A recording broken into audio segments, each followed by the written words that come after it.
lagay nyo lang po, then fit naman. Yung fit naman, ganun lang din po. Make sure po na may space pa para sa safety.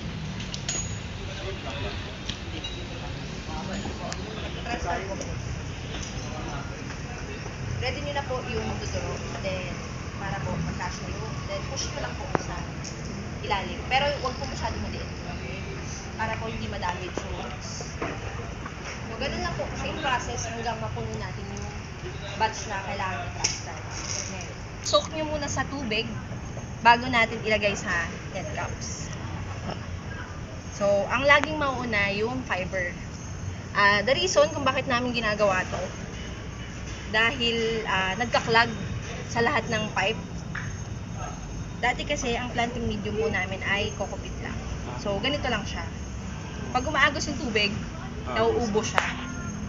So, gumawa ng paraan si boss para hindi mag-clog ng halos every month nagka-clog yung namin, mga pipe. So, gumawa kami ng paraan. Ang paglalagay po ng coco fiber is ganito lang po kakonti. I-push nyo lang po gamit yung thumb nyo. Dapat din kasha.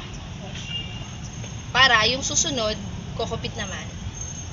So, make sure lang po na yung ilalagay yung kokopit, hindi po masyadong madami. Para may space pa yung seedling na ilalagay natin. So, paabot na lang ako sir nung seedling. Ayun.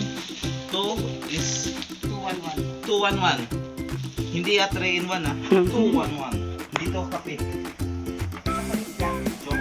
Okay. Bitmos. Vermicast. Tsaka vermicast. Perfect. Pasado to. Sigurado to. Ano yan? Ulit-ulit. Ilang feet mo? Bali, ang ratio na is 2:1. 2:1 po.